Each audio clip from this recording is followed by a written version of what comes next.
37th episode.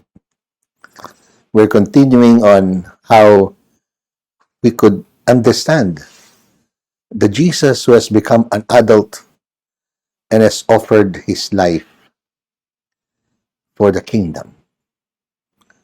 Therefore, let's listen to the enticements of the evil one so that he would not pursue what the Father wants him to do. Then Jesus was led by the Spirit into the desert to be tempted by the devil. He fasted for 40 days and 40 nights, and afterwards he was hungry. The tempter approached and said to him, "If you are the Son of God, command that these stones become loaves of bread." He said in reply, "It is written, 'One does not live by bread alone, but by every word that comes forth from the mouth of God.'" Then the devil took him to the holy city and made him stand on the parapet of the temple and said to him, "If you are the Son of God, throw yourself down. For it is written, 'He will command his angels concerning you, and with their hands they will support you, lest you dash your foot against a stone.'"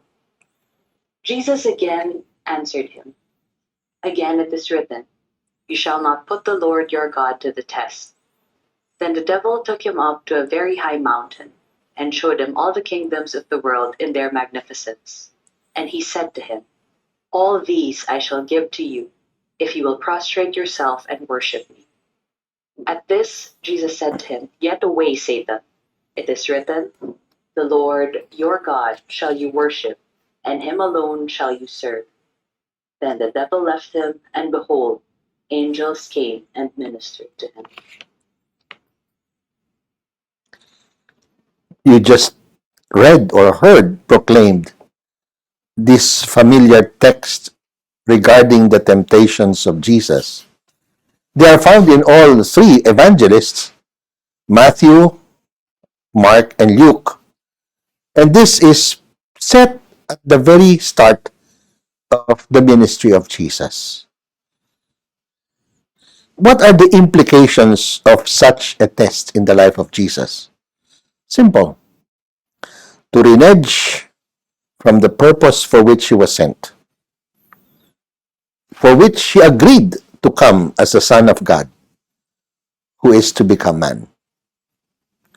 Now you see, divinity and humanity are at opposite poles of all reality. The divine created the human, of course, but the human is but a mere creature of the divine, who is almighty, all-knowing, omnipotent, omnipresent, all that.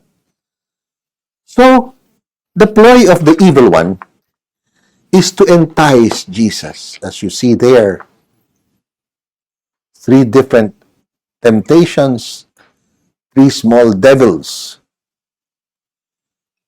Enticing him where? Towards the easy road, beginning with serving his own physical needs. The enticement was legit, 40 days and 40 nights of fasting. Who would not be hungry? But the way to procure the needed famishment of hunger was not the godly way. Use your might, use your power, your greatness, you're the Son of God. Come on, serve yourself. This test never stopped. From the time immemorial, in this nothingness of the desert, we can compare the everythingness of paradise. And yet Adam and Eve succumbed. Succumbed to what? To the easier path. This temptation continues to our own day. To use the power of one's office to serve oneself. How could we ever rise up from the dregs of graft and corruption, entitlements, and selfish use of one's authority? They had knowledge, they had will, but this couple decided to use it for their pleasure and delight, forgetting about whether God has his rules or what he said was forbidden even to touch. Jesus instead sought the authority of what truly where it was. He was that man who did not rely on his mere human insight to solve the dilemma. So he took the words of his answer from the very mind and heart of the author of life. The intention for making us humans, the crown of creation, the likeness of the Creator. Those with the intelligence, the will, and the strength to multiply, to make the earth flourish, but not for one's sake, but for the common good, as God originally did. Ministering in the name of the author of life means serving for the sake of the other as God did, for what makes the common good. This is not common good. Bribery. Do you see what happens with regards to enforcers having funds?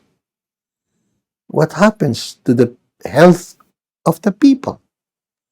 What happens to the education of our children? The common good.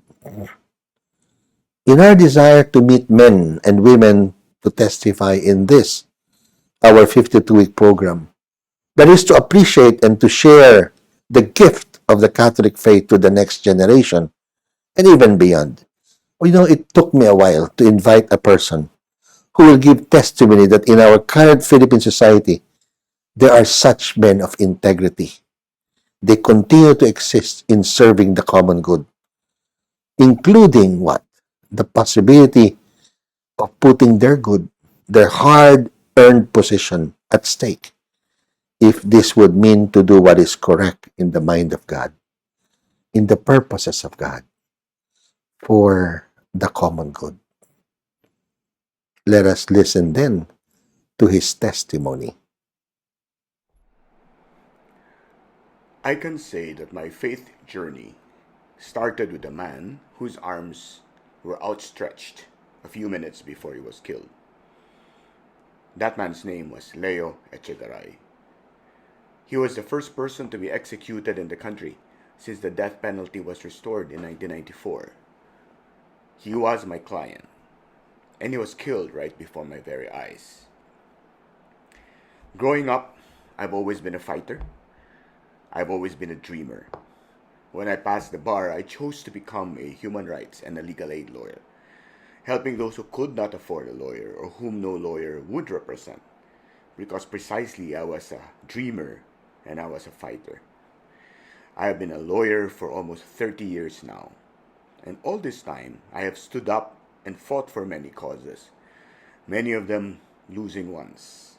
But until Leo's execution in 1999, I had never found myself standing up for and fighting for my faith. You know, Leo's case was almost impossible to win.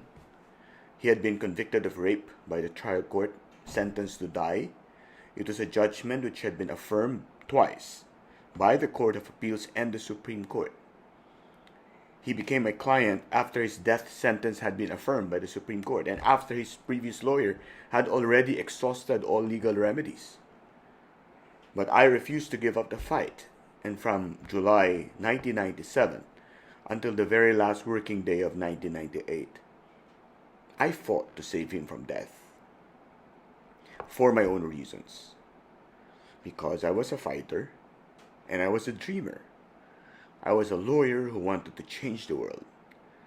And his case was one way of doing it. On January 4, 1999, the date of his scheduled execution, the Supreme Court granted the last motion I had filed in 1998. It was what you would call a Hail Mary, and it issued a temporary restraining order stopping the execution. Leo would live. Death had been stopped. I had done the impossible. It felt great, and I felt great. Much like Leo DiCaprio on the bow of the Titanic, I felt invincible. I was saying to myself, I'm the best lawyer in the world. But it was a short lived celebration, for in exactly 1 month's time, the court lifted the temporary restraining order and allowed Leo's execution. On February 5, 1999, Leo Chikaray was executed before my very eyes. The best lawyer in the world had just lost his biggest case. I had no words to describe then how I felt as I sat there watching him being killed. I held a rosary in my hand, but I could not even bring myself to complete one Our Father, let alone 1 decade. I wanted to shut my eyes, but found that I could not avert my gaze from what was going on in front of me. I did not know it yet at the time, but in the middle of the ugliness of that execution, the God of all beauty was calling me to come and see where he dwelt. In my desire to win my biggest case, the God who was fully in control of everything was showing me what victory really meant. In my ambition to change the world, the King of the universe was showing me what change really meant.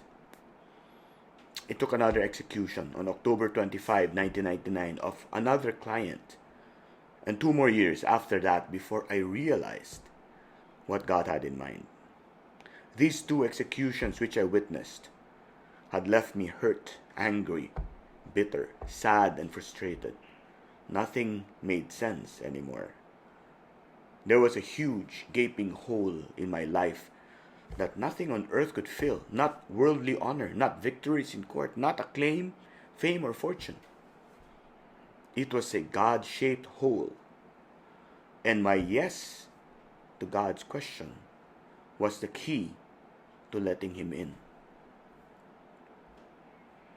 In 2001, I joined what is called a Life in the Spirit seminar, and I personally saw what the King of the universe had in store for me.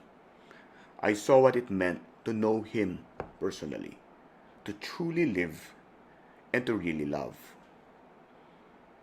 I said a resounding yes to his invitation to give my life to him completely. On October 1, 2001, a Monday, God filled the hole in my life. On that day, I gave up power to control my life and gave control to the only one in whom all had been placed in control, my Lord Jesus Christ. On that day, the spirit of pride in me and my desire to change the world by becoming the best lawyer gave way to the true spirit of power, the Holy Spirit, which showed me that no doors were shut to this God. Since that day, I have fought many causes. I continue to fight many causes even now. I have filed, won, and also lost many cases. But there has been one big difference. I no longer fight for my sake. I no longer fight for my dreams. I fight for him. The causes I stand for are no longer mine. They are the Lord's. The work that I do is no longer my work. They are the Lord's work. I still dream of big things, and I still want to change the world. But my dreams now are dreams of building God's kingdom here on earth and of changing the world by changing one life at a time. The Lord's call for me then was to let his light shine through me in a world that is dark, to let his fire blaze in me to warm a world grown cold.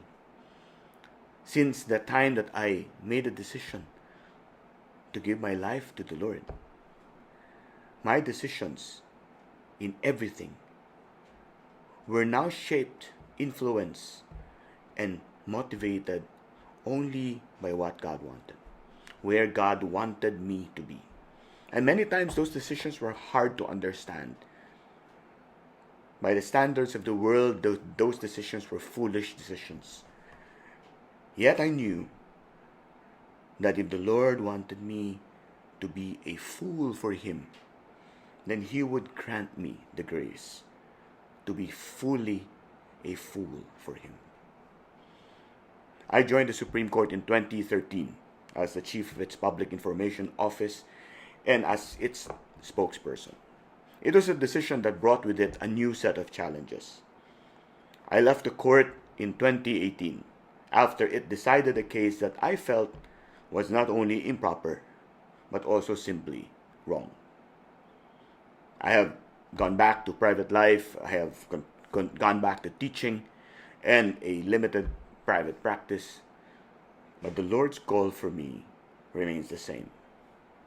Be my light in a world grown dark. Be my flame to warm a world grown cold. It is a call to pierce the darkness with the light of the Lord. It's not an easy call. It's not an easy life. It's not an easy fight. But I take it on with the same passion, the same joy, the same hope that I had in 2001 when I made that decision to say yes to the Lord's call for me.